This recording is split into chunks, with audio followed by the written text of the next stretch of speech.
mode I like. How is everybody doing? Welcome. Today we're going to be talking about the good, the bad, the ugly of trends that are coming in the hobby in the year 2021. They might be coming a little later than that. Some might already be here. We might see the starts of these trends. Usually that's kind of how trends happen. We get the trend setters and the hardcore hobbyists sometimes. But an interesting thing about trends in our hobby is that the hardcore trendsetters that normally in most tech set something as the standard, oftentimes it requires far too much effort and money for it to become a mainstream trend ever. So a lot of times we'll see a species or a style of trend like aquascaping, for instance, and maybe the early adopters will take on ADA equipment and Haiger or Kessel lights and things like that, inline heating, and maybe that's something that everyone would aspire to have, but in the end, most of us just can't afford it, so we're not gonna have it, obviously. But we'll try to emulate it, and there'll be cheap knockoffs. Some will be so cheap that they'll frustrate us, and we'll say that that style of doing things is wrong. And other times, it'll work out. So we're going to look at some of that. We're going to look at some of the last trends in 2020 that were big this year that are either going to continue, and also some that I think are done. If you're breeding these fish, these styles of fish, get out of it now, that kind of thing. I've kind of split it up into the good, the bad, and the ugly, like I said. Some of them are both. There are several things. They could be all three, depending on how you look at them. And it's all subjective. But I looked at that forecast that I teased about 6 months ago. There is a market forecast that came out after the bad big no-no disease swept the land and reset the market forecast. It had been for 2018 through 2023, and they do this thing every 5 years. Well, this shook things up enough that they have totally changed the forecast, and now the new forecast is only 2 years long. You pay $3,000 as a stockbroker or as an aquatic supply company, manufacturing company, fish farm, whatever, to get a hold of this thing, this trends forecast. And there's some that are like $6,000 that go into like market diversity and like portfolio and like-minded, basically like the horizontal integration of the industry and like going to source the clay that is used in substrates rather than backing a brand of substrates or a venture capitalist investments in substrates, for instance. So, not that you can buy a ton of stock in a lot of aquarium companies. There are some, but usually you want to go for the commodity or the bigger picture. So some of those break that down, and it's really expensive. But I can't reveal my sources as a good journalist, but I've gotten a hold of some of those. And so I know what they think, what big business, what Petco, PetSmart, all the big kind of big box stores and big importers, exporters, Chinese manufacturing, what they're tooling up for and thinking of, what the farms are going to be getting ready to be spawning and working on, what they're acquiring, paying high money for high-end versions of. So we're going to talk about all that. I do want to say some hellos, and I do have an early announcement before all of that that just happened to occur today. Also, I busted my fingers, so just ignore that. I know it's annoying, and I might get limited and have to hold things funny. But we're gonna spend some time downstairs. We'll just be chatting, just you and I, just the two of us, just the 49 million billion of us, and we might look at the computer a bit to pull up some of the products that I'm talking about. And then I'd also love your input, your insight on those things. And if you guys have questions or comments about something related, we can chat about that. Chat amongst yourself in the chat, that's fine. But if you want to ask me a specific question, the @ symbol and then the secret history living in your aquarium, you have to earn it to want to ask me a question. You have to type it all out, is the best way for me to see it.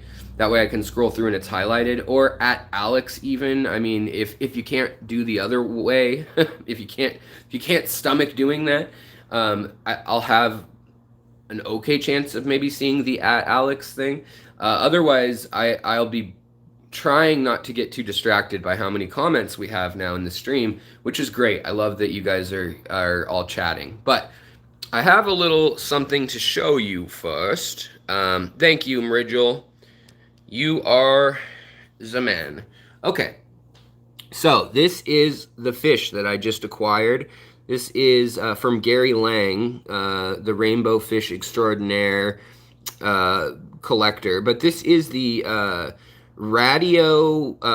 Radinocentris. I always say Radiocentris, but it's a Radinocentris ornatus or ornate. I mean, you know, circle, and then it means coming out from a center point or circle. I think it's because of the darkness that radiates around the fish. I don't know for sure. I'd like to find a breakdown of the name. But Latin-wise, Radinocentris ornatus, ornate, colorful, pretty. So yeah.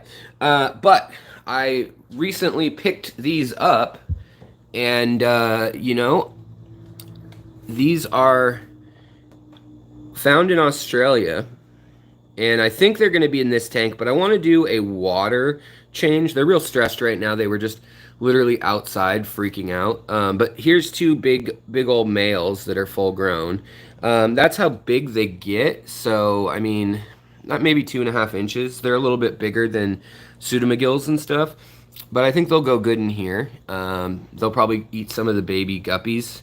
And then here, these guys are speed demons. These females and the younger males in here, they're speed demons. They're going to just cruise across this tank, and I'll have to leave the water level at least this low because they're known to just head right out of the tank if you don't watch it. They like acidic water.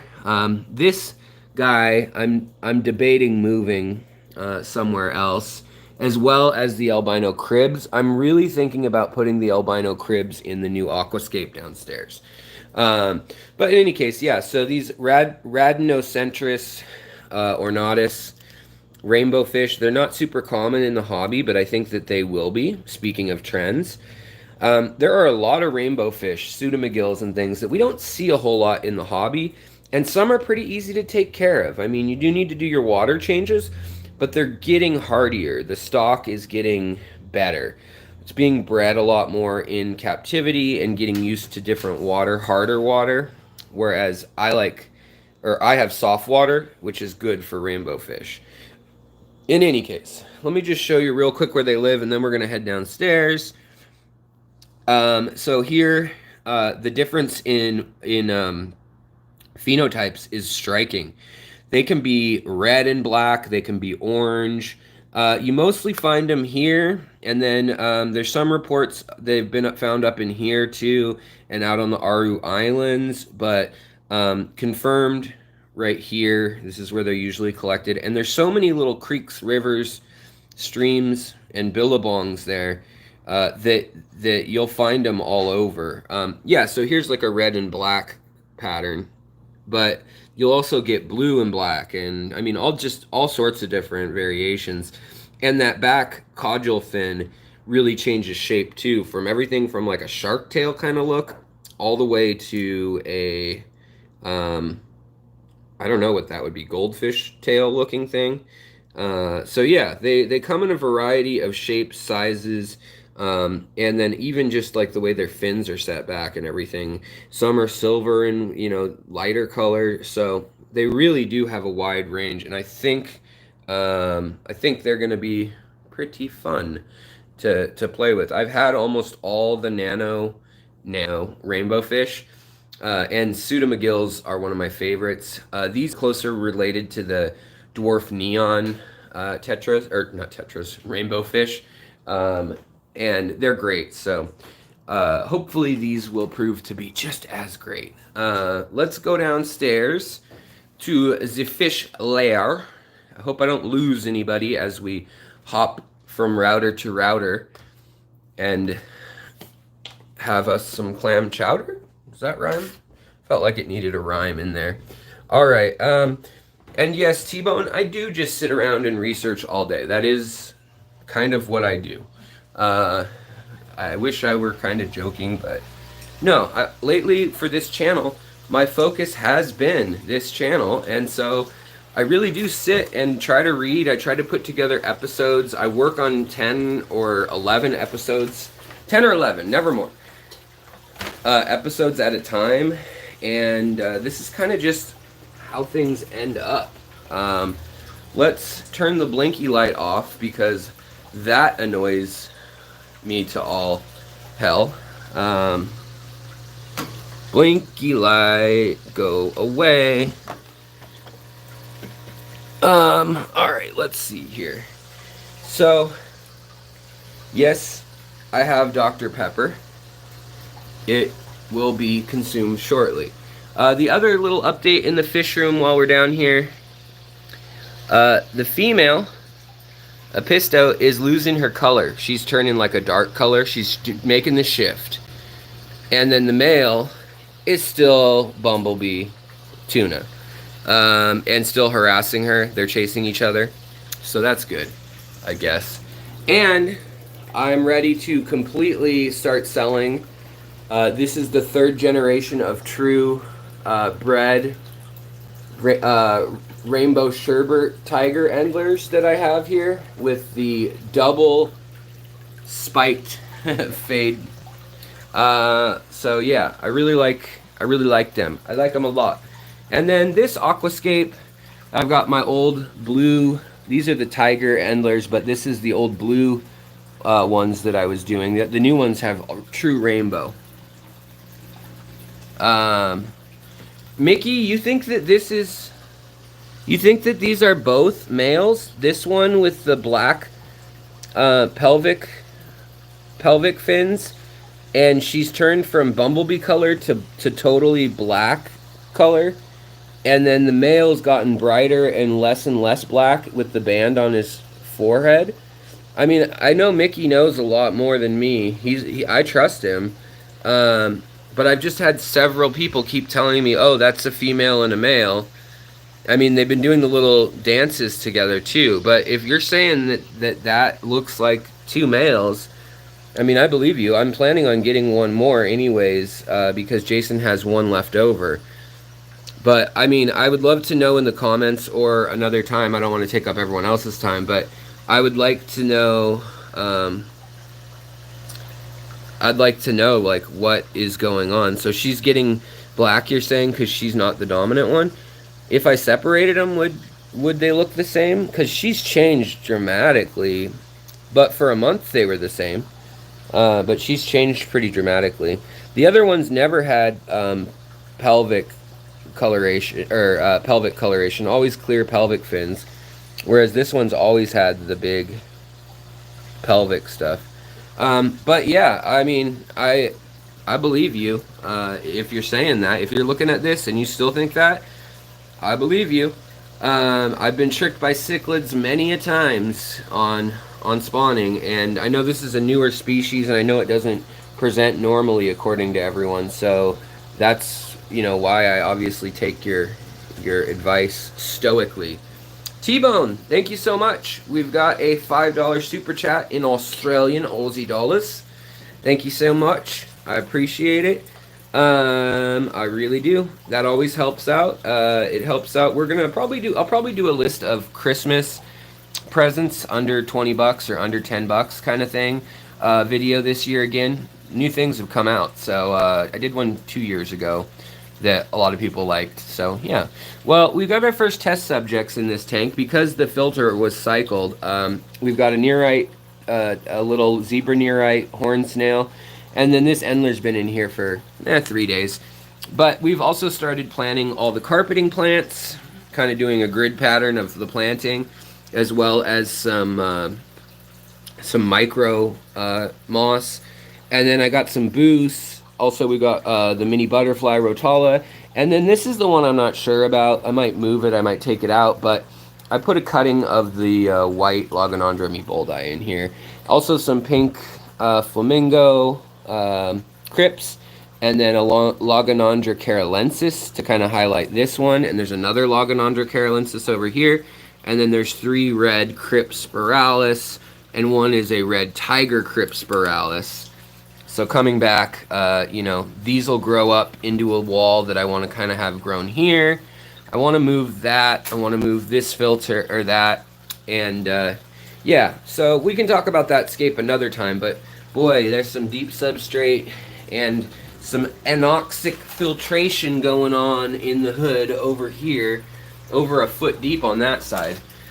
So let's sit down. Let's make ourselves cozy. Let me plug everything in here as we do so, and get my Dr. Pepper. And let me say hello to a few folks real quick. I won't go all the way back in chat, but yeah. Super Cartridge Kid, always good to see you, my friend. Always good to see you. Dragon Lair, good to see you. Jamie, ouch. About my finger? Yeah, hold on, let's see. I'll probably show you guys the gruesome details. It's not gruesome. It's not bad at all.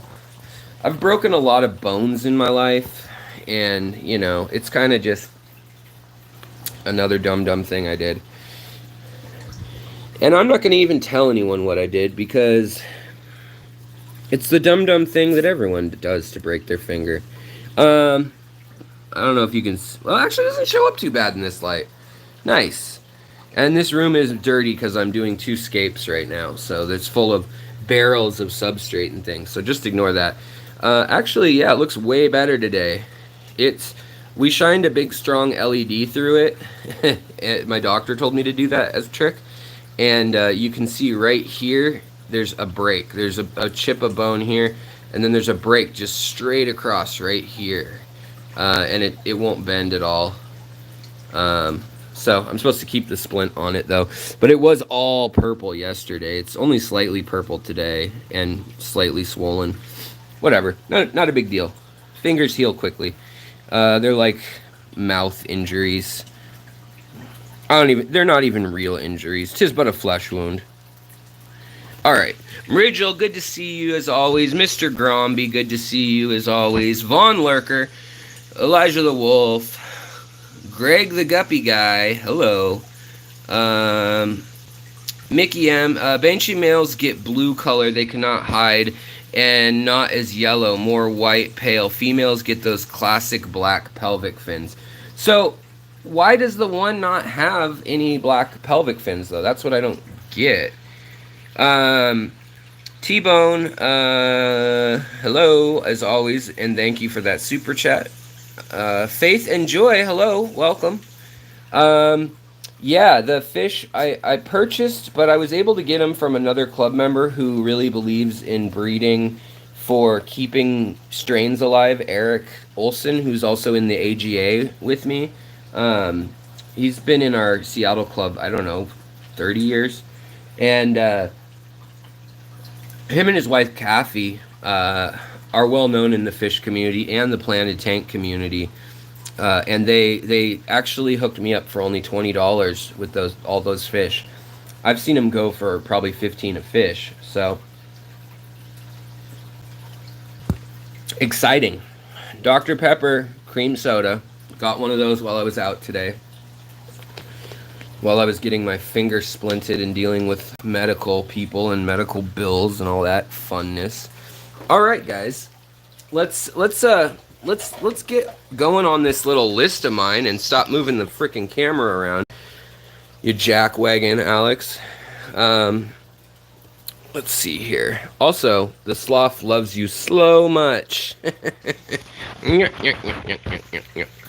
Also, if you want to ask questions and be seen, being a member is just another little thing that'll put your question up longer, just like a super chat does. T-Bone, thank you so much. We got another super chat from T-Bone. He says, a Christmas fish you just bought. For a Christmas fish you just bought. That is so sweet. I appreciate that. Maybe we should be doing some giving away of some Christmas fish on this channel. I've been working with Aquatic Arts, and they've been giving They've been having a bit of a go dealing with shipping all the fish that everyone bought, actually, and they're shutting down like most people do, or most sellers do for a while. But yeah, so I don't know if you guys want to like breeze over the list. You can jump ahead if you can read my chicken scratch, but let's just quickly kind of talk about the overview, the themes, the what are we going to be seeing in 2021 according to Alex. And so far my predictions, if you watch my prediction videos like about the lockdown from January and February, if you watch my videos about predictions in the hobby 2 years ago, 3 years ago and 4 years ago, not to toot my own horn, but I've been pretty good at it. Yeah, definitely cannot read that. Good. All right, fine. Then I'll just use it, and we'll pull up pretty pictures, or we'll look at a tank. I could always just leave it, you know, on a pleco or on the angels or on the other little. You know, these are a killifish, but they really should be a rainbow fish. I mean, like we should just think of them as that. The Malaysian rice fish, the blue daisies rice fish, they basically are. Yeah, grab yourself a Dr. Pepper. So, well, thanks, Mickey. I will try to get a mail somewhere. I don't know where. Oh, it's hopeless. I'll save up the money. The other thing is I need to get a light, because that light back there, I got a second light, and it's going blink, blink, blink, driving me nuts. But let's go over kind of this, and I don't mean to make fun of you if you love glowfish, or you hate nature aquariums, or you, I don't know, love jellyfish in circular tubes. You know, to each their own. This is just kind of a light-hearted, this is how I feel about these things, but these are all things that are in the works that have either been tried in the past or we see them like being tooled up right now. That report I read literally says like in Guangdong province or in Shenzhen, you know, the big areas, or Guangzhou, where they tool up like injection molding and things like that. They also kind of tell you that okay, in Guangzhou they're doing a bunch of orb aquariums. We know that they're doing that, you know. But yeah, so plastic tanks, yes, they are a trend. You've probably seen them if you're in the States. This may not hold true for every country, especially after the lockdown because of that. But essentially, like, if you guys have noticed, locally, there's a big shift, and I'm going to talk about that separately.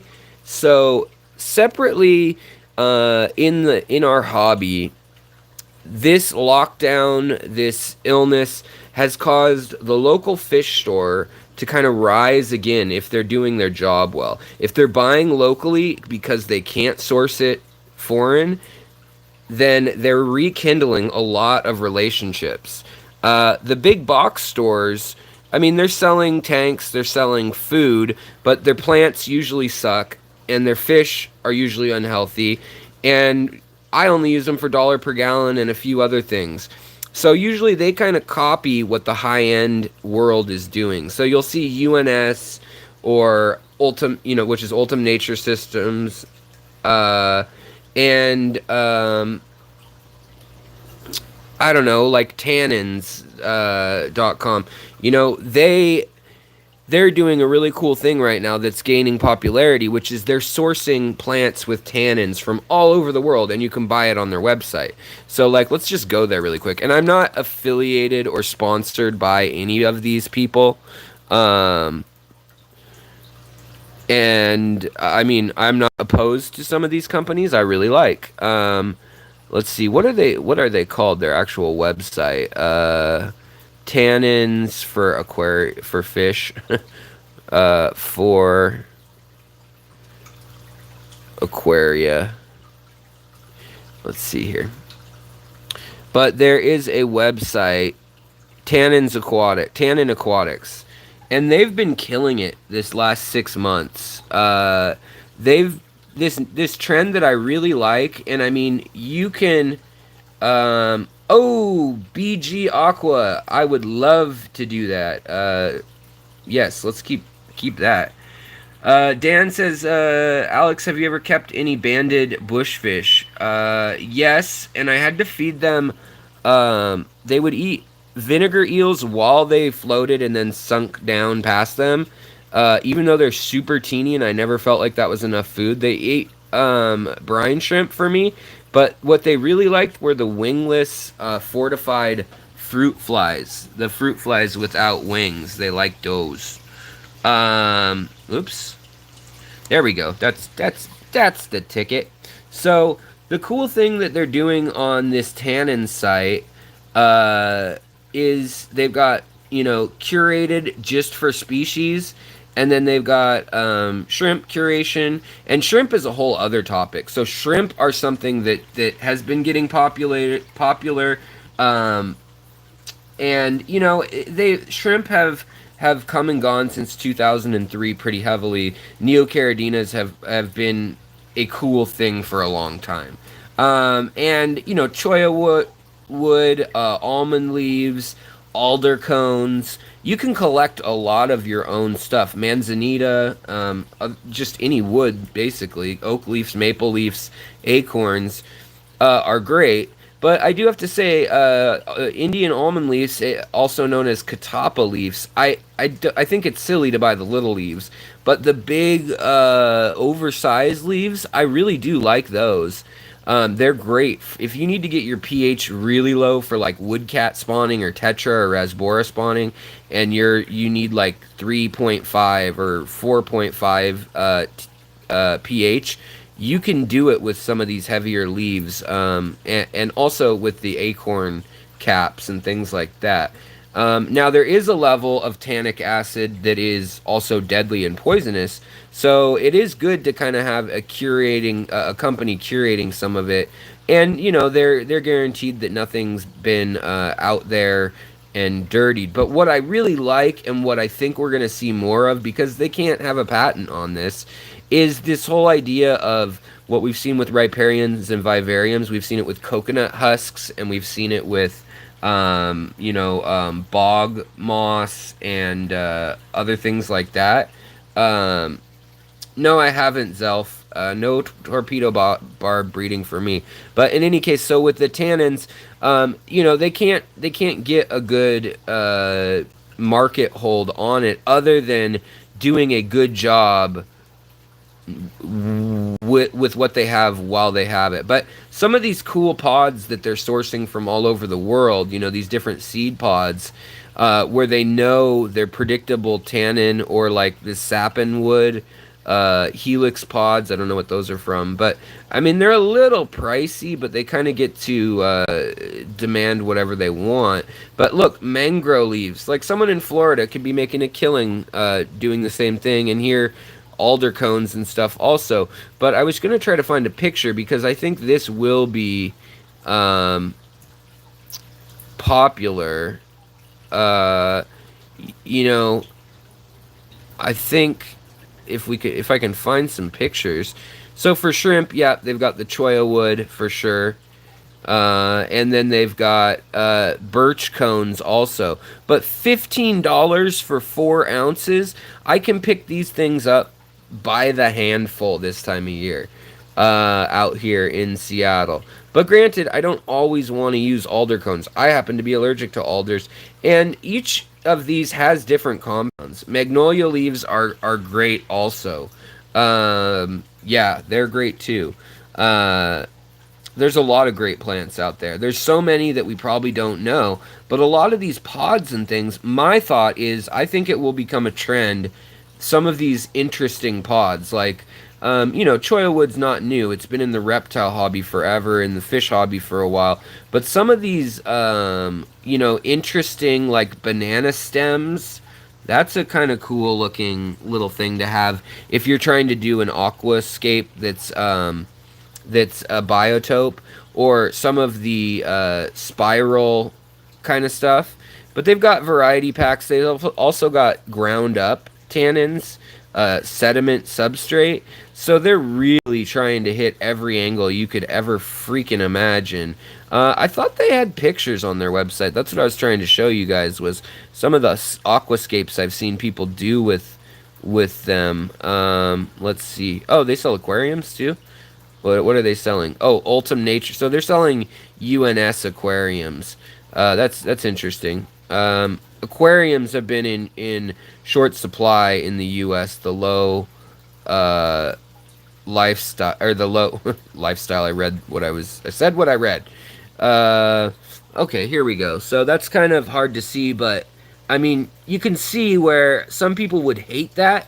Other people would think that that's incredibly beautiful. For me, I love this. I think this is an awesome idea to add. Now, a side note is that you definitely don't want to just take any leaf and throw it in your tank. When leaves are green, they have alkaloids in them, alkaloids and enzymes and phenols, and I mean they got all sorts of crazy stuff in them. They've got terpenes, which can be not harmful, harmful, deadly, beneficial, all sorts of things. I mean, look at like tea tree leaves or eucalyptus. Some of that stuff can straight up, or clove, it can kill a fish. You can put a fish to sleep with just a little bit of clove oil or eucalyptus oil or mint. You know, there's different things that have just strong impacts. And so another trend we're going to see, and I've already seen it, is in the big stores. One of my, hey Kenny, how's it going, brother? Good to see you. Always good to see you. Black oak should be okay, but make sure the leaves are one, already dry, two, not covered in fungi and rot. And then if you want, I mean, you could probably still use fungi or rotten leaves in a tank if you wanted. I just don't think it's a good idea just because we don't know. It could be penicillin. It could be like a mildew, non-important, whatsoever thing. But even these people say that you should probably boil, like rinse off and boil your tannins. Now, I don't do this. I actually do something different. Side note, real quick, is with my tannins, I will boil water, and then as it hits a rolling boil, then I'll put the whatever it is in, put the lid on, pull it off the heat completely, off the burner onto a cold burner, and let it cool. So it's only getting kind of flash boiled. That'll kill all the critters in there. It really will. It'll cook them and kill them. I don't need to get rid of like bubonic plague or something on the leaves. You're just not going to. If there's heavy metals and things like that, you're not going to get rid of them. So just, collect wisely where you collect. But yeah, place them around your tank afterwards. But then what I do is I strain that water, and I will keep that water and I will let it evaporate off. So I'll just keep it in a pot in the fish room with no lid, and it's humid in the fish room, so it'll evaporate off. Or you could also put it on the stove on low, and it'll slowly cook off the water, and you'll be left with a tannin kind of tincture. I mean, a tincture truly should be bound to some sort of lipid or alcohol suspension, should be macerated into it, but it works fine in water. You don't need to add the other stuff. In fact, adding oils and things are just another factor that can go rancid from my experience. So I just use straight up water and whatever tannins are in the bio products. So while I love this trend, and I think there's a lot of plants that we're just beginning to scratch the surface of their use, one thing that I think is bad is that they've restricted meds because humans have been using them. So in 2000, I mean, we've already lost, this year we lost at Petco. They're not selling antibiotics anymore. They're selling like some hippie dick stuff that is just not antibiotics. It's not going to work. Now, for slime coat enhancement and things like that, salt and tannins, those two things, as far as I'm concerned, salt, tannins, and heat in your aquarium will take care, and water changes will take care of almost every problem that any of the natural stuff that is out on the market now is. That's not to say that there aren't some other natural things that will be found that could be as good as antibiotics, but for the dewormers, for the antifungals, for those kind of things, I just don't trust them, I really don't. So I don't know, that's just my opinion.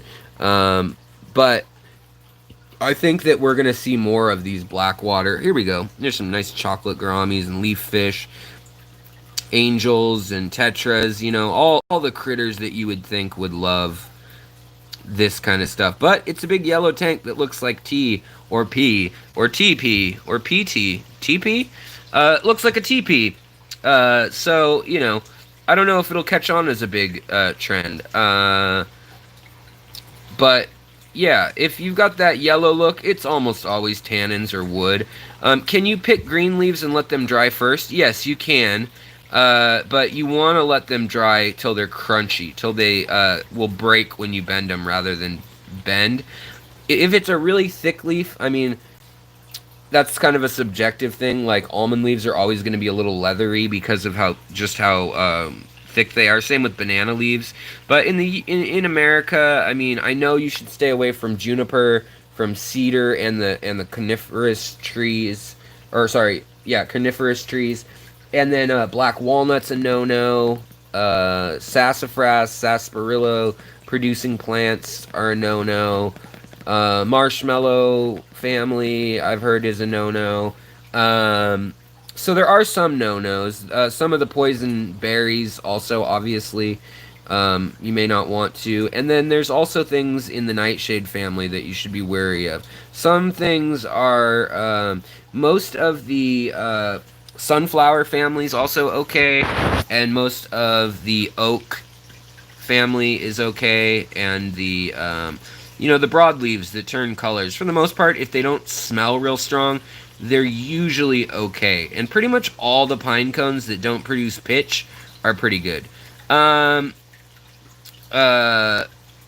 know what? Yivo is saying, Alex, not saying they work better than antibiotics, but repeated proving success with herb tana and Artemis. That's true. So there is one other exception that I will say, and that is the quinolone or quinoxalone that is found, which we used to just be able to buy the chemical extract, and now they don't want you to do that. But it is antifungal, antibacterial. It's not going to take care of gram-negative bacteria, but it'll take care of gram-positive. So it's about as good as a light dose of erythromycin, or like Metroplex or something like, or not Metroplex, that's gram-negative, but like penicillin, like light penicillin. But yeah, the quinolone and quinine and quinone and quinoxone, all those compounds, they're found in henna, and they're found in various dyes. Lots of brown, red, and orange dyes that we get things from. You can find them in there. You can actually find them in cedar too, but there's too many other aromatics that can cause problems for us to use them from there. But yeah, so meds being restricted, that's bad in my opinion. But it's kind of good in that maybe we'll find some natural solutions. But the problem is a lot of the natural solutions are snake oil right now. And that's just my opinion. I mean, we have some really, really good empirical evidence about what works. And our antibiotics and things, fish are getting immune to them in certain circumstances. And so the nice thing about like henna and henna-derived antibiotics and things are they're not really true antibiotics. They're actually just anti-life. They're antimicrobial. But henna is a really interesting plant. It has a lot of medicinal properties, and a lot of times people will put aloe, and they'll put they'll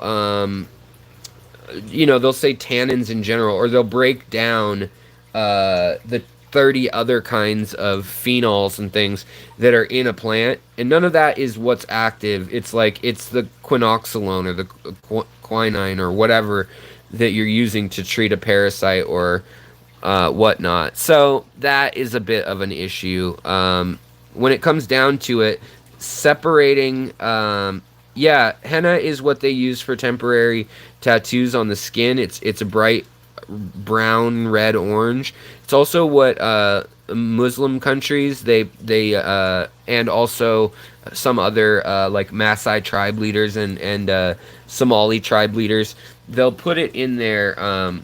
You'll find it. The males will put it in their beard once they've reached a certain age, just like Rastafarians grow their hair long. A lot of Islamic scholars will, once they've memorized the Quran by heart, they will dye their beard. Once they become an elder, they know it by heart, the entire thing. And then that's kind of a sign of respect. They keep dyeing it. But it's been a medicinal plant since before Islam was a thing. It's been a medicinal plant going back to Ayurvedic texts 4,000 years ago, 6,000 years ago. There's pictures of it, and there's traces of it found on pottery in southern India. So it's a powerful plant. There's a lot of plants that we know are powerful, but that being said, I would rather extract that powerful alkaloid if we've shown empirically that the other alkaloids aren't as helpful. I'd rather extract that, use that on a case by case basis, titrate it down to the lowest amount possible, and then work our way up rather than throwing the whole plant in. Unless it's just something like increases slime coat, like. But if it's needing to get rid of worms, I'd rather just pinpoint that. No. So that was a tangent. I apologize, but we had comment on it. So next thing, Bio-orbs are making a comeback. I think that's bad. They're never balanced right. They say that they're like, oh, life exists in this dumb little thing completely. Well, I'll show you. Bio-orb. So the idea, awesome, cool, love it. But then now they're selling all these plastic versions of it that are, whatever. Like, what is this? It looks like something that should have soap in the like those soap shells and bath beads and frickin' I don't know. But it's just a death sentence for your fish unless you got like Ula Opa like volcano shrimp or something in there. They're not usually balanced. Now, the crappy part is that some of the Bio-orb classic stuff, they really could put like a least killifish in here and maybe a snail and like 5 shrimp and then a good amount of plants. But the real way you know that these are never done right is that the substrate is to here. Substrate's got to be like this, and you gotta say put it in the windowsill. Otherwise, there's not enough energy coming into this loop to feed it. There's just not. So, I mean, for $100, but I see them coming back. There's new spins on it. There's new sizes of it, and with the Aquascape, with their how cool they've gotten, how popular they've gotten.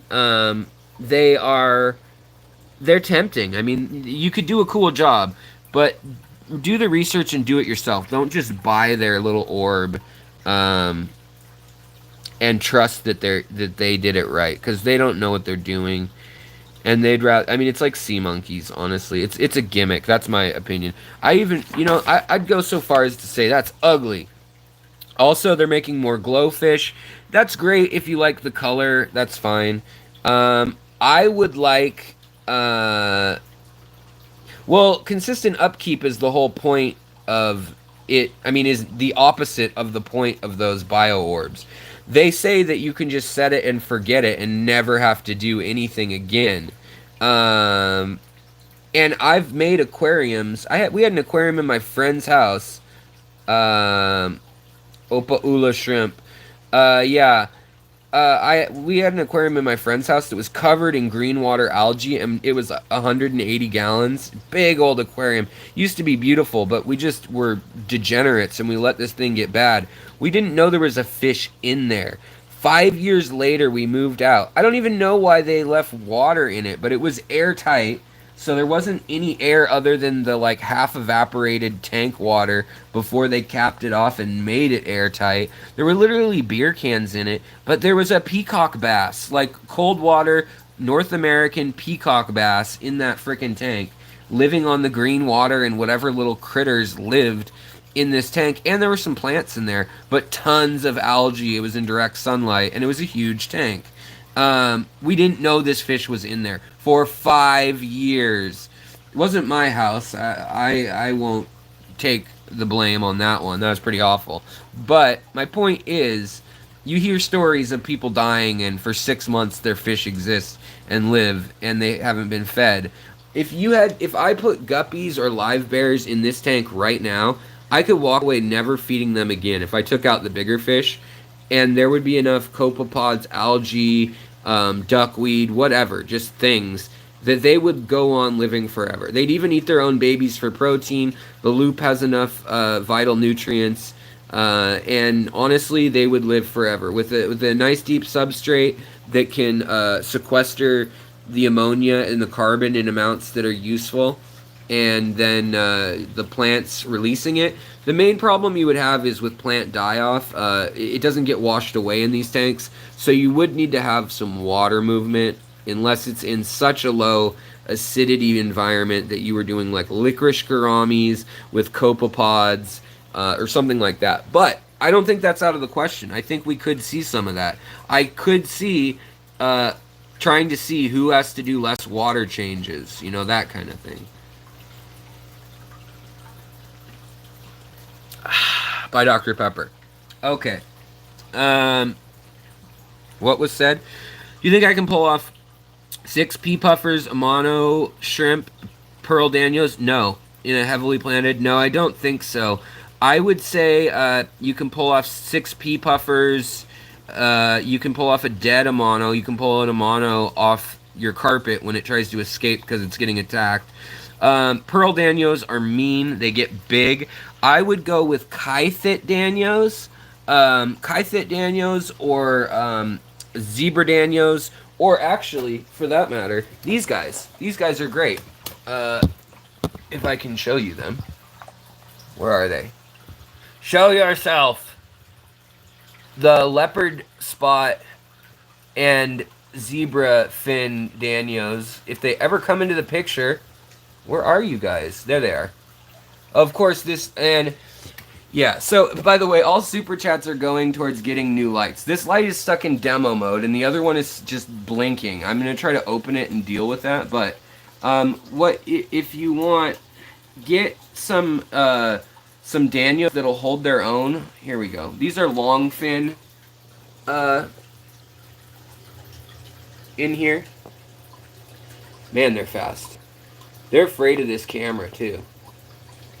There's my pretty opal Borele, and then there's a female over there. I know that's a male and female, but in any case, so yeah, I would do that. Pea puffers don't do well with other fish unless they've got a high hierarchy. So like if you got a tall tank like 2 feet deep, they can do okay because they'll stratify, and that's okay. So yeah, Alex, with these light problems, is it a brand you now don't recommend? Yeah. Don't buy Aqua Sky or the Aqueon Sky or the Fluval Aqua Sky. Any of the ones with the disco modes. It's just crap that can break and go wrong, and you dip your light and all of a sudden the circuit's shorted, and it's water resistant, but when you're as dumb and clumsy as me, you drop your light in things a lot. Hey little Bobby, what's going on? Soliloquy guy, an established ecosystem will reduce the amount of work and upkeep needed. It begins with heavy investment though and time. 100%. Definitely. Puffers do love shrimp, though. Little pea puffers do. But I have a video on peacock gudgeons, pea puffers, and bettas living together. It's an unlikely combination. The bettas, I thought, would get their fins ripped apart. But really, if you don't have any flauncy finned fish, and they're all just as angry as the pea puffers, but not big enough to actually kill the pea puffers, they'll kind of hold a stalemate frequently. So, you can do that. Yeah. Aqueon just suck. I'm sorry, they do. Night Crew is okay for what you pay, but it sucks in the scope of things. And same with the Higer lights.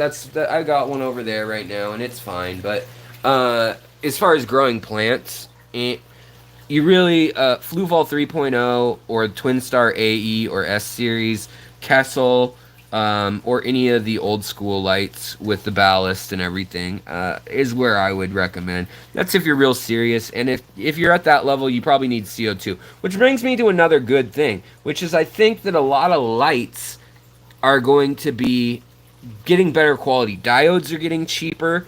Waterproofing is like it doesn't cost anything extra really. And thank you, Myrgel. There's the video right there. I appreciate it, Myrgel. I really do, buddy. But yeah, so I would say that that we're gonna get some better lights coming in here. They're all just I don't know.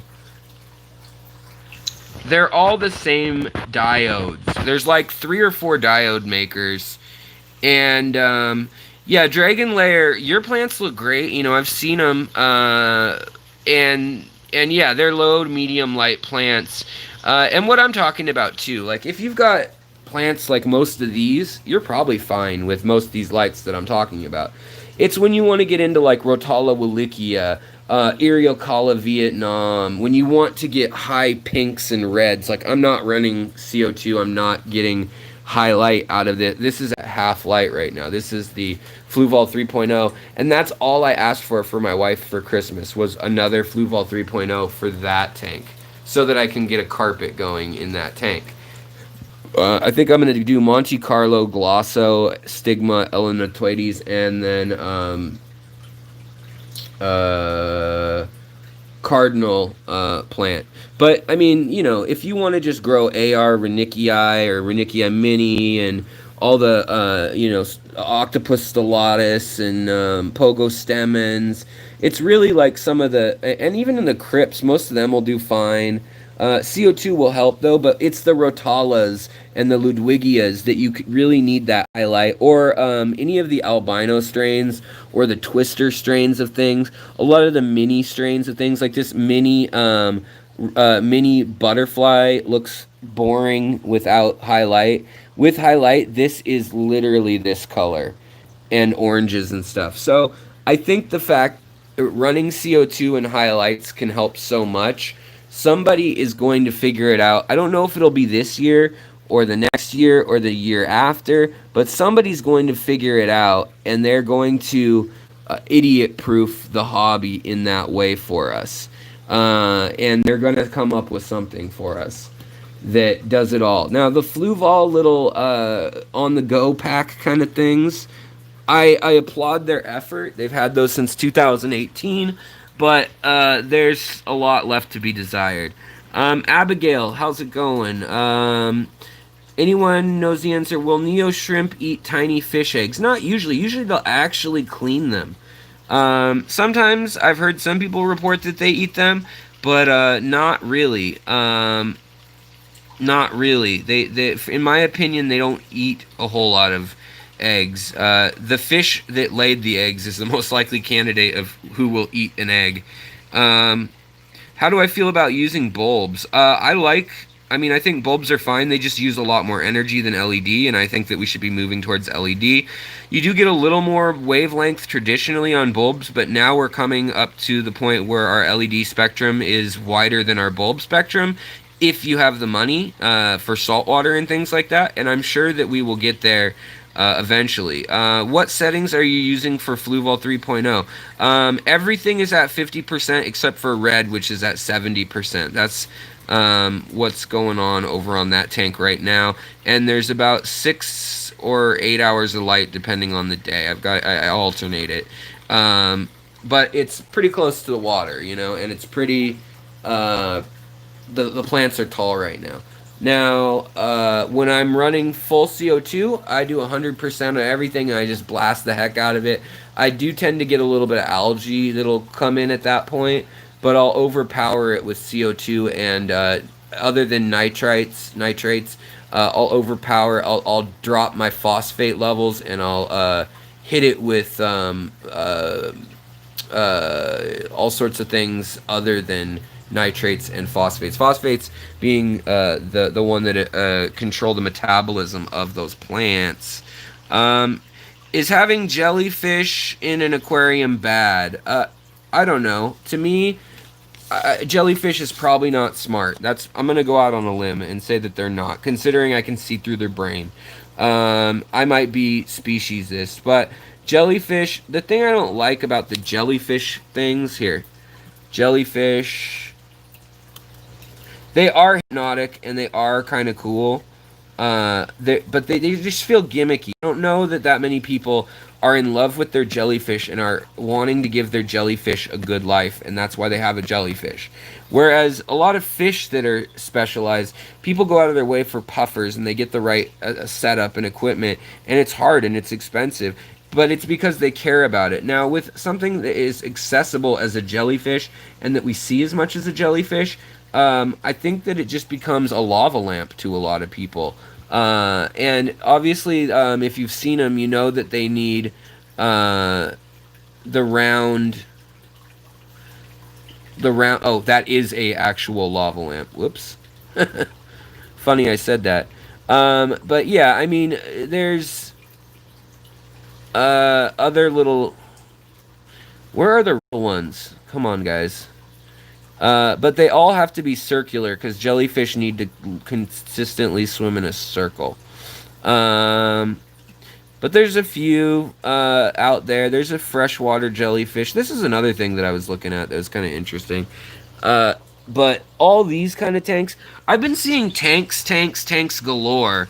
Uh, and I'm gonna put this under not bad but ugly, tacky. If you go onto wish.com or see their ads on any of your sites, I always see their ads everywhere. I don't know why, but they've got like some really cool little gizmos and gadgets. You know, they got little volcanoes for your tank and all sorts of kitschy little, divers and stuff. I don't personally like that stuff unless it's pulled off very specifically or retro-y. But they've got so much of it that I just know some of it's leaking, PCBs and lead and all sorts of problems into your tank for like the $8 you pay, and then you wait a month for them to batch make it when they get enough orders in China. Corey Dorable, love your name, Kira. Love it. Thank you so much for the super chat. I appreciate it. Best lights for discus in Ultims. I mean, they live in low light, and they don't really live near most plants. So I would say don't worry about the light other than for your plants. So judge it by your plants, not by your fish. Whatever light looks best on your fish is what you want. Fluval, or I should say, Finex stingrays tend to be like a reddish, a warmer light. The thing I like the most about the 3.0 by Fluval is that you have an app on your phone and you can dial up or down all the diodes, and that really lets you control whether it's a warm light that's got reds in it or a cool light, and that really lets you flower whatever you want too. It is powerful enough to flower in your aquarium, which I appreciate. Now, I saw another question here. Shrimp will eat bad eggs, fungus eggs, non-fertilized eggs. Yeah, I agree. They don't tend to eat like healthy eggs usually that I've seen. Maybe they eat some, but not bad. T-Bone says, Alex, will gravel substrate cap with sand be the equal of a dirted cap tank with sand? Probably not, unless your tank's like 5 or 6 years old and you have, well, this tank doesn't even have enough mulm and it's 2 years old, but I have a tank upstairs that I've never gravel vacked, and it literally has this thick of mulm that's like a silt. If I were to cap that, it would be full of nutrients. If I were to kick it up, it would poison my fish. They could not handle all of that juju coming out at once and hitting them. But I think you'll be okay. But I would say no. The impregnated substrates and aqua substrate, the one of the new trends that we've seen over the last 10 years, but really the last 5 is where I've seen it though, is substrates. Real bioactive substrates with minerality that makes sense, and also I think we're going to see more people using safety sorb and the BSB. I also think that the BSB basket filters, they're good and bad. I think people are not going to take the time to realize how they should use it, um, and what it means. And uh, there's a lot of science in it. Dr. Novak is somebody who's contributed a lot to the hobby. Um, in the fish pond world, but I kind of think he's a little out of his element and a little bit holier than thou sometimes about, or maybe just I don't know. I don't know what it is. I don't want to say like arrogance, not the right word, but like he'll use really big words and give you a really long drawn out answer that's not necessarily needed. And sometimes I'm like, what are you proving, or what are you talking up? You know, I think there's lots of filtration methods, and none of them are any that one person invented. You know, just like the Wallstead method, I think she deserves a lot of credit because of her putting the work out there and letting you judge your own. You know, she didn't have one method. She had a bunch of tanks that used soil, and then she gave you the data on it. You know, years of published papers, and that is the format I like a little bit more than someone who has a way that supposedly is the way. Anybody claiming they have the way of something is, I don't know. I just don't trust them in this hobby, or most hobbies. There is a right way for some things, in that you if you kill or harm your fish. But I mean, if there's multiple ways to skin a cat, then let people skin a cat however they want. I tend to like the ways that exploit people less, and so BSB baskets are pretty promising in that, you know, I incorporated anoxic filtration in this tank up here and in this tank here, as well as anaerobic, same thing, or aerobic, I should say, filtration. I mean, your leaves have surface area. Using lava rock is porous. It has lots of coverage for you to have good bacteria growing on it. Flow, and then the way I put power heads, and I put you know, this is a big sandbag that builds up the back riser of the tank. In the sandbag, it's a media bag actually, but shaped like a sandbag. There's a pipe that has holes drilled all through it, so it's a porous pipe just like this, or like this, and then it has gravel and volcanic rock. One, to lighten the tank a bit, but two, then I put bits of old filter media in it. Now, the other thing I like to do is I like to lift my filters. You can't leave the top on though, because these handles pop up too high. And I'm doing something really silly by leaving my light as the thing holding it down. But if you look here, I still have my sponge under here, but I've made a plenum, just like an under gravel filter. That's all I mean, there's oxygen in the water, but it's not being pushed through at all. There's no current in here. The current is up in this chamber, up through the filter medium. So this, I'm hoping, is working as an anoxic plenum, like you'd see in Dr. Novak's work. So I'm not saying he hasn't done some good work and his heart isn't in the right place or anything. I think it is, and he actually wrote me a really thoughtful response to some questions I had. But I'm just saying that, you know, every few years you get people coming around saying, you know, oh, we need to be using sulfur or non whatever based filtration, or we need to throw out our under gravel filters or whatever, you know. And no, if it works, it works. Good for you. Do what you like, you know. Alex, I know well, yeah. T-Bone says, Alex, you use big words at times and some scientific words that go way over my head. Well, I try not to use big scientific words unless they are, like, apt for the situation. They are fitting. I don't want to use them just to be using them. Oh, bad. Another thing going on in the hobby right now. We're seeing a lot of conflict.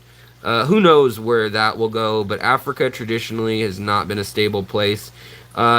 Pea puffers have just come back the last few months into our trade in the U.S., but I mean, Mabu puffers, there's dams going in on the Congo River, the Naf River, and the Jaffer River.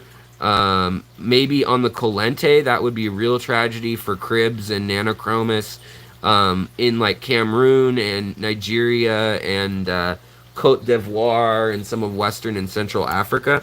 But that's something to watch. We may no longer see a lot of the Congo species, and there's a lot of species in these rivers that we're not actively collecting, but there's a lot of African fish that are out there that just live in the rapids or they live in remote locations, and you have to go through war zones to get them. Chevy Fish, have a great night. Thanks, I appreciate it. What you always do. Have a good night.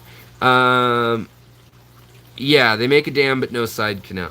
And then the other thing is,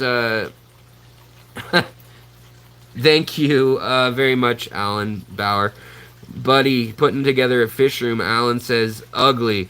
UNS is out of stock. Rip my plans for my UNS fish room. That sucks, man. Tannin Aquatics had some UNS tanks. Just now. Might be able to find some somewhere else. The problem is shipping on those things, man. If you need something like that, the man, you should order. Literally, I think it would be worthwhile if you were buying more than 10 of them, more than 8 of them, more than 6 of them, to get a semi truck. Just to pay a semi truck driver to drive to your house anywhere in the U.S. Oh, Tannins all out of stock too, man. And thank you for the super chat, buddy. I take my private helicopter to get these areas. Well, good for you, Mr. Gromby. Come pick me up sometime.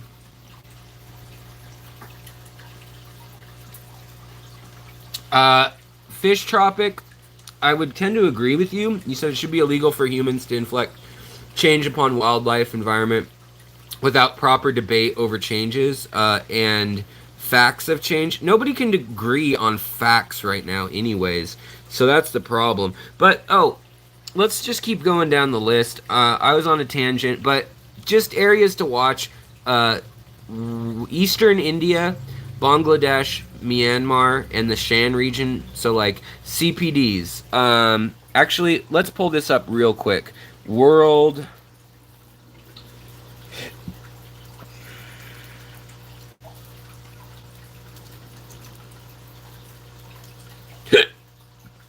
Sorry, guys, hiccuping. Zen Ginger, yeehaw, you're here. Love it. Love to see you, Zenny. Is this it? This is it. So, anywhere you see a dot on the world, that's an area you might not be getting fish from. But right here, you see, that is some problems. You've got Boko Haram in Nigeria, Islamic extremists. Here Ethiopia is blowing up right now too. That's not even on their list. There's full-on war going on in Ethiopia right now that they're not talking about. 450,000 people just walked out of Ethiopia into Sudan and Somalia. You know, if you're walking to Somalia in 120 degree Fahrenheit with whatever's on your back and a camel, it has to be bad. You can't see the map. I don't know. Can you see the map now? Nanfa. I think Nanfa is great. I love fish from America, and I think that they will become more popular. Why did they use the lowest frickin' contrast ever on this map? Why would you do that? But in any case, Myanmar and the Rohingya crisis. What is that red dot? It's probably Ukraine. Yeah, it's Ukraine and Russia. This is active shooting wars going on between one or more militant groups. This is the drug war in Mexico. But speaking of, there's a lot of amazing goodieds and cichlids in Central and South America. Venezuela could get overthrown at any time. We don't know. That place is a time bomb waiting to happen. Traditionally, there were communist-aligned people down through here, and there's some communist-aligned people here, and then there's some fascists here, there's some more fascists here, there's some narco-terrorists here, there's gang-controlled countries here, like 18th Street and MS. in Honduras, and it's just bad in that area. But goodieds are literally in the creeks and in the areas. A lot of these that are getting built up, turned into shopping malls around Mexico City and in Honduras and in the Yucatan Peninsula. There's a lot of species we just haven't even identified yet, probably. Yeah, so that's an issue. Also, the Philippines, Malaysia, Myanmar. It just says tensions in the East China Sea. It's not going to be on the map, but in Papua New Guinea, also, there are pirates on the Strait of Malacca right here that attacked the shipping. This is the before Somalia was a thing. That's what my thesis was on, was the piracy in Somalia 14 years ago. But right before Captain Phillips thing. But basically here, this whole area is full of pirates. The Strait of Malacca, and there are some incredible fish in the Aru Islands and Papua New Guinea, Indonesia, Sulawesi, places like that. So yeah, those places could be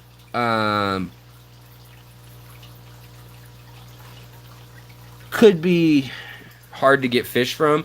Even northern India, I know you guys can't see the map from this far away, but northern India, the Middle East, Babalti shrimp, and there are some interesting shrimp and fish that we don't really keep in the Sinai Peninsula, in the old marshes of Iraq. There's some cool freshwater fish, and in Eastern Europe, in the Balkans and things, there are some really cool fish that exist in very localized places. Another spot, Madagascar, has a lot of ethnic and domestic political strife, and it's just nothing certain with the shutdowns. But on top of that, throw in an ethnic war or corrupt political systems, and you're just ready to get, problems galore. The Congo's been at war for 50 years, since their independence, essentially. That's what happens when you give one ethnic group that's the minority power over everyone else, and then pack up, leave, and hand them the weapons and money. That's kind of what we did. I mean the Western powers just kind of packed up, and whether they tried or not, or whether they cared and tried to stop things or not, or they didn't, in the end, it just was ugly. They left the locals to fight amongst themselves. Question: where do the specific hardscaping rocks come from? Types in particular formations? Yeah, actually, gingerbread aquatics. That's a great question. Most of our stones. Let's get a better map. This map sucks. Hold on. Google Maps.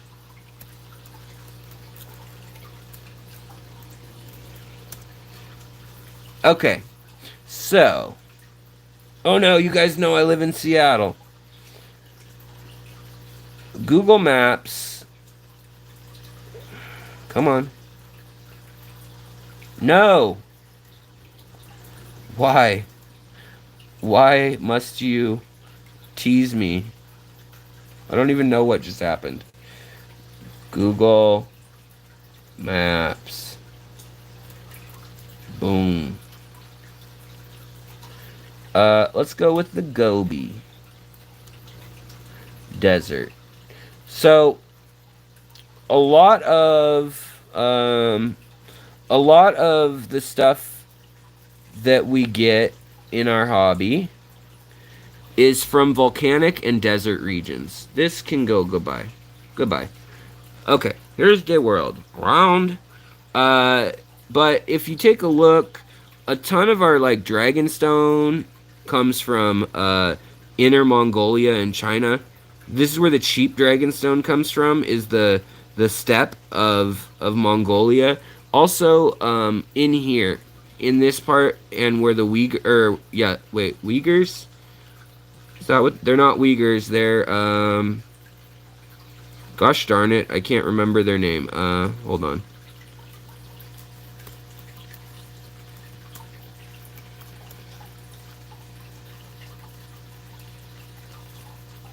Oh, that's right. I was okay. Rohingyas are in Myanmar. I was right. Uyghurs. So the Muslim parts of China, they've clamped down very hard here. You have to have an ID on you at all times. They have made camps and actually a lot of manufacturing of U.S. goods and services, including LED diodes and circuit boards, are being done by these re-education camps in communist China of the Uyghur Muslims. Look it up on your own time. I'll get demonetized and people will yell at me. I'll get a bunch of Chinese nationals on here finding me somehow. But yeah, let's see here. But yeah, that's that. This area is a hard area to get things from, just because it's got so many checkpoints. Trade's not real. It's not really happening a lot there, and there's no real international airports or anything out here. It's a huge area of nothing. But Mongolia has all sorts of stone. A lot of the Sirius stone and stuff comes from volcanic islands all the way down to Okinawa. Taiwan has some of it. The Philippines has some of it. Vietnam and Thailand has a lot of the limestone silt-based stuff, sedimentary stuff. India, up in northern India in the Kashmir region, it has a lot of other hardscape that we use. Also, Morocco is another big supplier of our hardscape. I like to source hardscape locally. We have so much great rock in the U.S. But yeah, Morocco has a ton of it. Algeria has a ton of it, and Tunisia. Another area that has a lot is Mali, but yet again, this is all ruled by Islamic guys in Toyotas with 50 calibers mounted on it right now. So not the best time to go there, but fossils and opals and things like that used to come out of some of these regions. A lot of rare earth minerals still come from this region here, and you're dealing with a different group of jokers that are Christians with submachine guns on their trucks, fighting the Muslims with the submachine, or with the not submachine guns, anti-aircraft guns and full machine guns. So I'm gonna say that's bad and ugly, that stuff going on. But right now, in this part of Ethiopia, there's also a battle going on. Ethiopia has some incredible rock formations. Check this out. We used to get some of our stone from there. Ethiopia, the Rift Valley is just incredible. Ethiopia, sulfur pools. Check this unearthly place out. There's some really cool jaspers and calcites and citrines and crazy volcanic stones, igneous and ultramafic stones going on. These people work in 120-degree heat carrying salt and sulfur and calcium out of these areas. The acidity in some of these places, some of them are like 10.8 and others are like 1.5. Like they will burn your hand as quickly as you put it in there, and they're literally boiling. This is one of the only rivers, I can't remember the name of it, that does not have any fish in it. No fish. The Danakil and the Dalal. But there are some crazy spots that have freshwater springs out in the middle of the desert.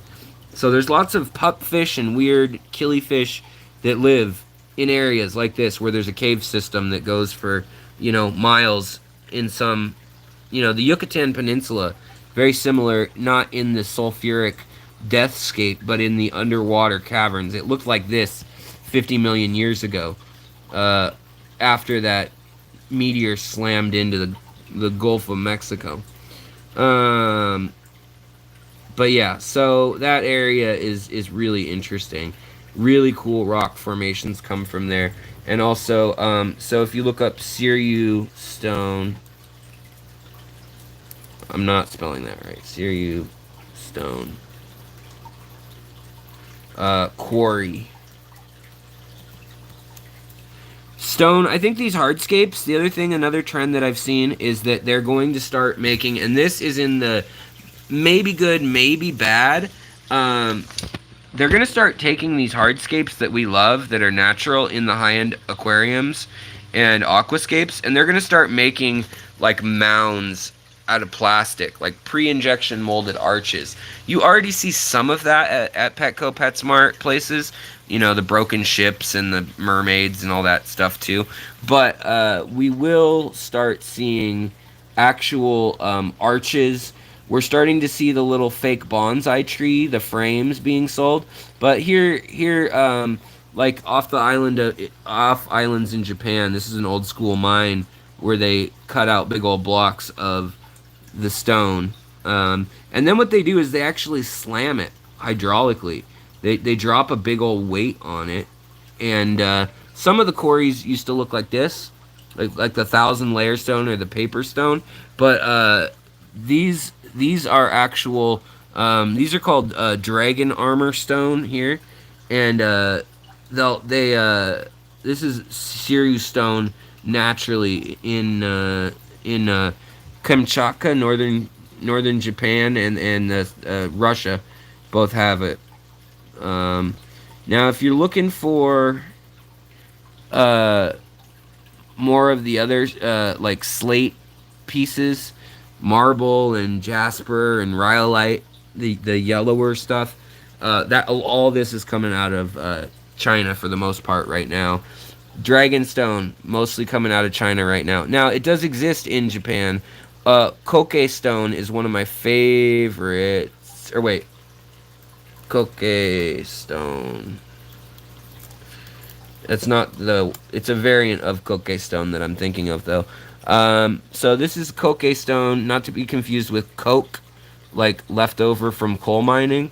But let's try it. I can't remember the Japanese word, but bug-eaten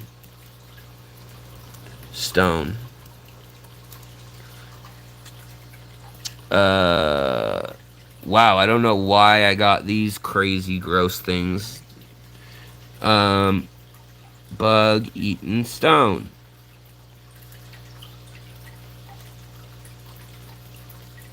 Still not finding it. Okay, it's Japanese. Let's try that.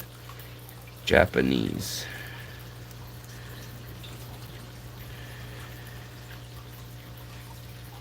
No.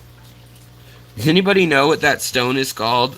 Off the top. Oh wow! $5 super chat from Thingamatorium. Thank you so much. Yeah, I caught you live. Do you have info pH temp NH3 NH4? I know there is pH temp ammonia is not toxic.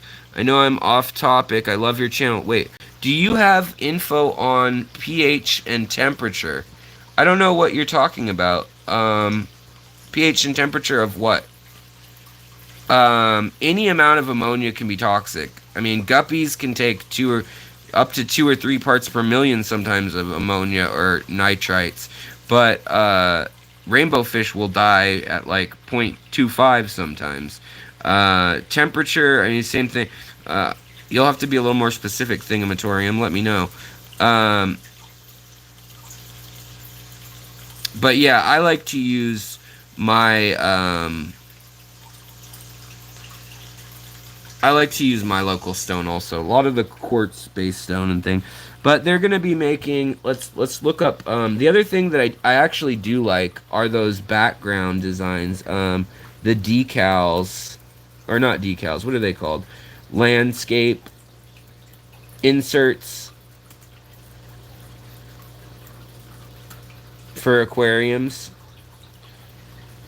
Some of the back walls are pretty cool. Well, this is that fake stuff I'm talking about. That's getting more and more popular. You know, fake temples, fake temples have been around a long time. Actually, I think you could do a cool setup with that. But also the little fake trees, maybe it's real wood. And also I kind of like the little rock condos.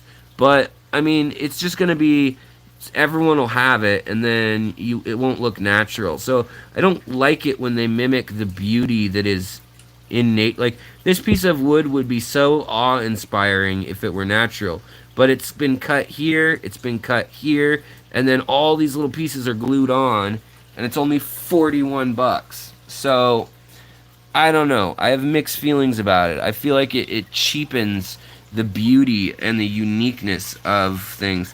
Um, I'm sorry, I hear pH and temp if at a particular level the ammonia isn't toxic. Oh, not really. So, yeah, when shipping your pH, and so in hotter water, there's less oxygen, and so fish have a harder time. So, you either need to oxygenate hotter water or you need to cool it. Otherwise, the fish overheat. They have kidney problems. But then all their other systems start to get more stressed. As far as pH goes, when you open a bag, you can have the pH crash on you. You can have it go down and your ammonia spike up when you open a bag and it oxidates when you get the gas exchange. It's not a huge amount, so there's not really like if you had 3 parts per million ammonia, your fish are probably going to die regardless. You're not going to save yourself with yeah, with that. But good question. I mean, it's a fair question. So here we go. Here are these, rock ledges, fake backgrounds. Some of them look really cool, and some of them are done for, for aquariums. There's one company in particular. I'm trying to remember their name. They did all the stuff for Joey over at King of DIY. They did all the inserts on his tank, and I really like them. But I can't remember their name. See, these are all fake stones. It's crazy. But you can also buy real Sirius stone and Pisces stone and Koke stone at Petco and PetSmart also, which is interesting. Kenny, in the Pacific Northwest, we are spoiled. We've got all sorts of beautiful stone. Oh, my beautiful hair. Getting hot in this fish room. I had to take off my hat. Now I look crazy. I got a little driftwood bonsai out of a local creek. It was a stump that got cut. Literally perfect as a tree. Minimum $80 in the store. Yeah, the other thing you do is you dig up old trees. Use the root system, not the top. Don't look for a bendy tree. Just look for a slanted tree and then dig around it. I mean, a dead one. And use the bottom. That's where it's at. That's how they get most of the cool stuff, and then they just sandblast it.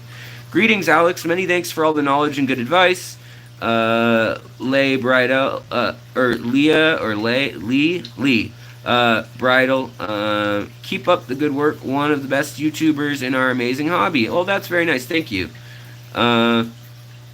Colorblind. I don't know if I'm colorblind to creed and so forth, but I try to give people a benefit of the doubt to say, you believe what you want, you do what you want.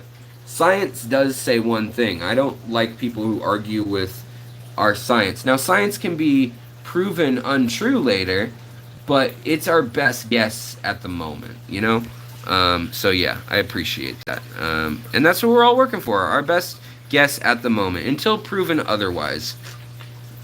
The thing that fits into our system of thought until proven otherwise. That's all it is. I heard PVC is highly toxic. Yeah, PVC is kind of nasty if you grind it up into teeny form, or if you pulverize it into its little plastic pellet stuff like out in the ocean. But don't worry about that. In new PVC for a year to 5 years in your aquarium is not going to bioaccumulate in your fish enough to kill them. Just don't eat your fish. Maybe that's something that needs to be said. I wouldn't, but I mean, actually, that being said, there's no prohibition against tilapia and other trout and things that are raised in pens with PVC and all that as the main piping. So I don't know the answer there. I'd have to look at some studies. So somebody asked about my little panda loaches. So here's another good trend. The bad trend is that they're putting in more freaking dams. They're putting in more dams on the rivers. So loaches are kind of in hiding. Now they see my turkey baster. They're going to come out because what I'm going to do is I'm going to kick up. You guys have seen this a few times lately. But I'm going to kick up all the blue baby shrimp. No, I'm going to kick up all, and here's alder cones for those of you wondering what an alder cone is from an alder tree. It's that. But you see all the little planaria, and you think, Alex, planaria kill shrimp. I know that. I'm smart. I've seen the YouTube videos. Yeah, a million planaria in their nest can kill some baby shrimp. But for the most part, they're not going to kill all your shrimp. They're just gross, and it's a sign that your tank is too dirty. However, if you have a dozen little loaches that love eating planaria, what do? You add Corey's from Aquarium Co-op. You add his fry food right to the substrate, and then bury it for 2 days, and then move over and do it again over here. What do you get? You get, well, you could get an ammonia spike if you're putting too much in, but I'm putting very small amounts, enough to feed little planaria, enough to feed that many planaria. But these planaria, these guppies never get good food, and they love planaria. Look at them, nom nom nom nom nom, planaria in my coal tank. Minnows too. Panda loaches, nom nom nom, little baby planaria. If you feed them fluval bug bites, they will never eat the planaria again. Promise you. Don't feed them good food. I'm just kidding. Let's see here. Amethyst and quartz? Yeah, you're fine. The problem with amethyst and quartz is that there are intrusions sometimes in amethyst and quartz of calcite. You'll know that if vinegar or actually it's better to use like acylic or nitric or sulfuric, any sort of acid really, that you have on hand for like concrete staining. You can get it at Home Depot for that. But these guys, like I said, they're ready to go. The double needle, spade tail, and I'm calling them sherbet rainbows, endlers. 6-year project I've been working on with Lucas Brett's strains. I got them all over, but these are the different generations. So this was the first generation that had the split paddle tail. That is its son. So I kept them in there as kind of to show people, and then their babies with the females from this recent generation. Hopefully these babies will have as good as this tank does. All these ones are coming out exactly the way I want every male, with that high flag and the black outline on the tail and the red on the tail and all the iridescence and color changing. And that's on a live stream. I feel like they show up very pretty, and it shows off pretty good even on a live stream, even though live streams tend to be like the worst place to see color and motion. But in any case, that's just a long-term project. I think we're going to see more also of the albino stuff. I think all the red albino stuff is going out. The panda stuff is going out. Where do I get, Aaron Schofield, where do you get panda loaches in Seattle? It's hard to find them. I hunt all over. I'm always hitting up the stores. I got these when they were this big, literally a quarter inch, and they were $6 a piece. Usually they're $15 to $30 a piece in Seattle. I got 12 of them at $6 a piece. I bought them all because they had them. And then I nursed them very carefully off no real food, just algae and what was in the tank for the shrimp. Tannins, a little bit of crushed coral for hardness, seed shrimp, daphnia, copepods, and freshwater plankton. Nothing, no food added other than the stuff that I add to the substrate to get more planaria for them to eat. But yeah, they're expensive, but and then I also buy them at Aquatic Arts if they have them sometimes. Calcite, nothing's wrong with calcite in low doses, or if your tank's already soft, you just need a little bit of hardness, nothing's wrong with it. But if you overdose with calcite, you can kill your fish, and or actually you'll have a TDS of like 3,000 or something, and that's just not good. But the worst thing is if you get a super high TDS to the point where your shrimp are getting stuck in their molts, like they can't get out. That's really where it's a problem. Or your snails are getting like the built up rings. It's a fine game here with me and my soft water. I'm always adding to this water, and I'm trying not to make it too hard so that they're not able to molt, but not too soft either. So there's that. Yeah, it raises the hardness for sure. I do need some starlight plecos. I would love some starlight plecos. Redfish, bluefish, and the guy talking right now, Jamie. Wait, where is redfish, bluefish? Is he in here? Is Jason in here? Um, oh, Alex, excited to get my hands on some of those endlers in Minnesota. Yeah, I after the cold, I'll be shipping these. I'm gonna try to get a 40-gallon breeder for these because I'm confident now in this line, and they're actually in 7 different tanks. I literally got rid of all my live bears, other than I want some of those iron topaz from Jason, and the red iron topaz, and then I also have Japanese blue and gold endlers over there. But thank you guys for the super chats. I appreciate that. This is a big topic. What's going to be hot and not in 2021? What else? Oh, bettas. We're going to see a lot of bettas that are so inbred that their health's really bad. I'm going to say go for the wild hybrids. One, a lot of them are sterile, so you're not going to be able to breed them. And that kind of sucks, but it also stops the inbreeding problem. It ends right there. It's like a mule, you know? So the alien bettas, a lot of them are sterile. So I think that's a betta macaensis and a Splenda betta splendens, I think, or Pulcher mix. I don't remember for sure, but they're cool. I know that people like the alien ones. Yeah, L183s look really cool. I love them. The Sultan Pleco, he's real happy. He's doing good. He's sleeping. I'm sure he's sleeping right here. We can try the light one more time. Sometimes it strobes, sometimes it doesn't. There's nothing actually wrong. Like there's no element going out.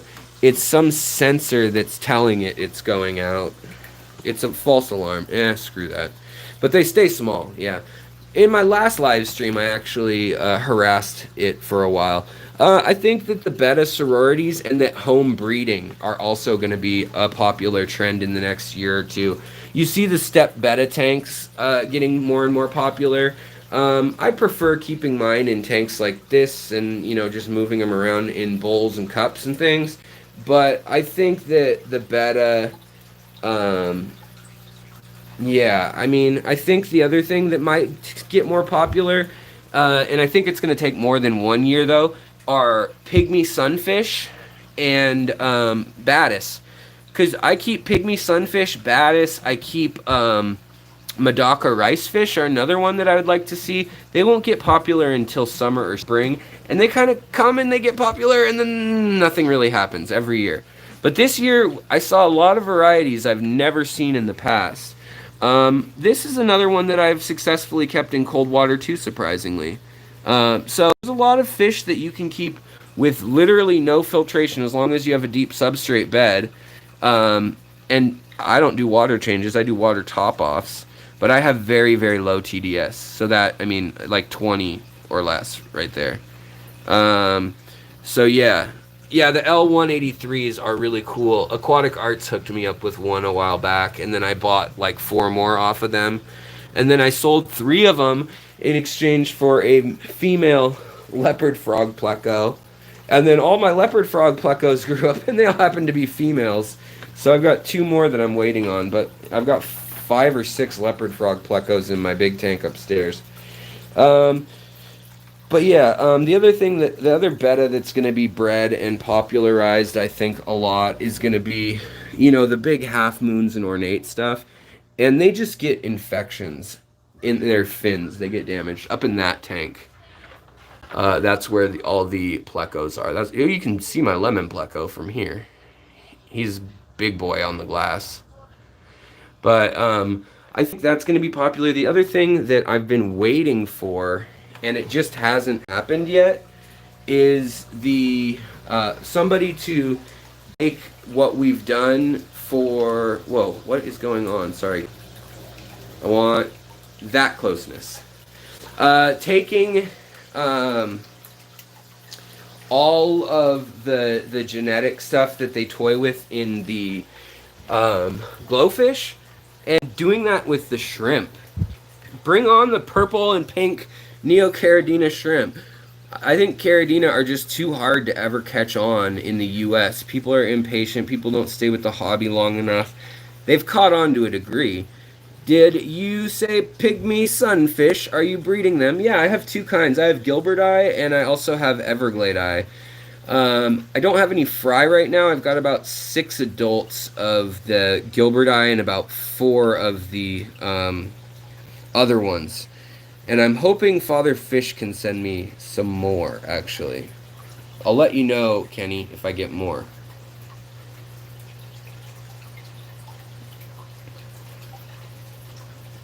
Zen Ginger.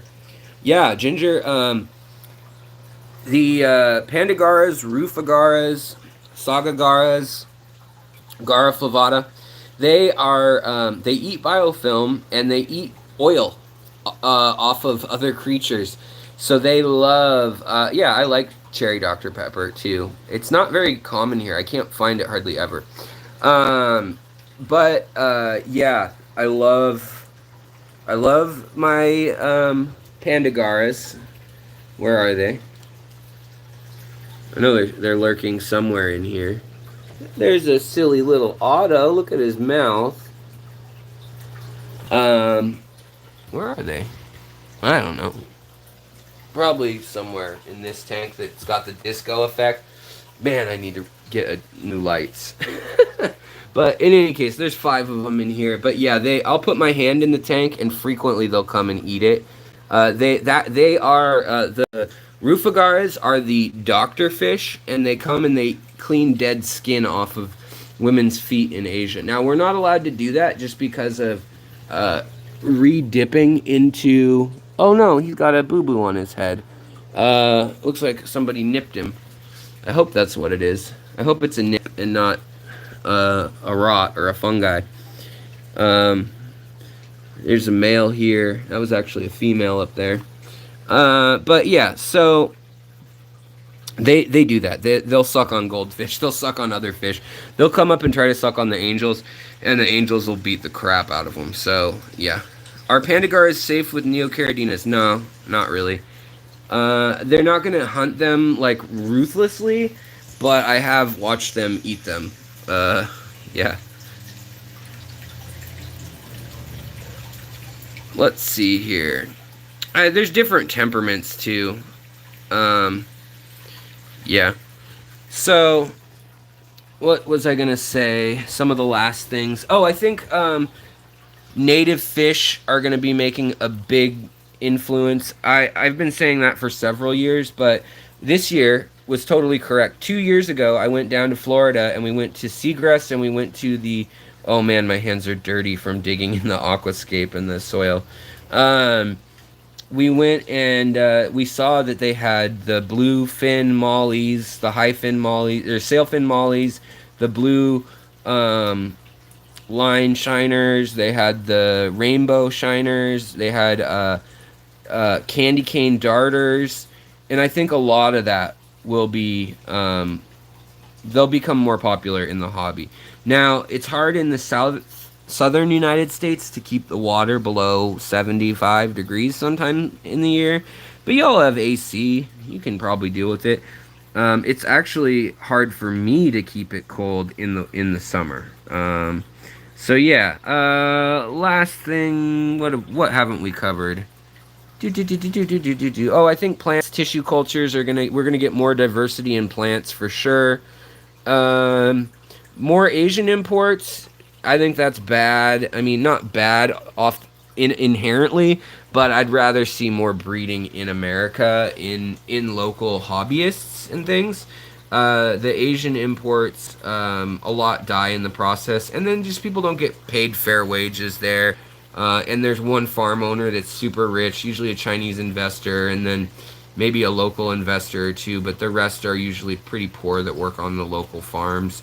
And then they sell fish at a premium, the high end ones. And they just can't compete with the price of electricity and heating and water in the developed world versus the developing world. Um, so yeah, that's kind of hard. But at the same time, they've come up with some of the coolest stuff. More bad stuff. I know they're beautiful. I think they're cool looking. But parrotfish, flower horns, pearl scale goldfish, all those fish that can barely like live, balloon mollies. Some of them are okay. Some of them can get around and live. But if it can't move, if it's more prone to infections than its wild counterpart by a margin that's statistically significant, I don't like those things, and I think they're unethical personally. I don't think the people necessarily are who keep them, but I think if you stop and think about it, you'll kind of be like, yeah, not the best idea. Um, Also, I think there's going to be a lot more water conditioners, all-in-one cure kind of stuff that's not actual scientific, empirical-based medicine. It's more of the like tea tree oil and clove and this and a little bit of that. And some of it's okay, but when things are combined, that's like saying like, okay, we want to make a cure-all for humans, so let's put antibiotics, speed, sedatives, morphine, and antifungal cream in a pill. It's like, is that going to be a good thing for the human? I don't know. You can't always have an all-in-one treating type thing. You know, you need an antifungal, an antibacterial, and an anti whatever. Anti. Um, let's see here. More glowfish. That's in the ugly side. No, some of the glowfish are cool. I wish they'd not make them in such bright colors though. Like, just make me a Madaka rice fish with that's neon or not neon, but like that's striped purple. That'd be cool. I'd be happy with that. It doesn't need to glow in the dark. It doesn't need to be iridescent. Um, and then also another thing we need to really fight, and this is a good thing in that Project Piaba Cardinal tetras, their Seagrest is going to be carrying them. So you vote with your dollar. You can pay $5 a Cardinal Tetra, or you can pay $3.50 or $4. But Project Piaba are sustainably harvested. And yeah, Danikin, isn't that one heck of a pill? Doesn't the army give those out? I feel like that's what, I don't know if you guys know my life history at all. I feel like that's the medication they were giving out in like 2005, like stuff I got hooked on back in the day. It was the little bit of everything drugs that you go in the doctor. Yeah, here's some Ambien, here's some Xanax, here's some whatever. For like I don't know, you stubbed your toe or you're flying to New York and they give you that. Now it's gone the opposite way.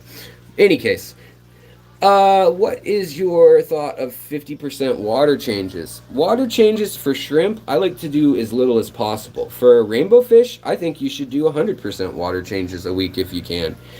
It's about what you can realistically do, and it's about your fish. If you did a 50% water change every week on your cories, you'd probably have cories spawning all the time. So you'd need to feed them high protein. If you didn't, they'd actually start losing mass over time. So I'm going to say that it's up to you of what fish you have and what water parameters you have and what tolerance you have for work and labor, and decide how often you should do it. But rainbow fish need a lot of water changes. And then there's fish like, Oscars, carnivores, piranhas, Oscars, bichers, plecos even, actually, that just poo a lot.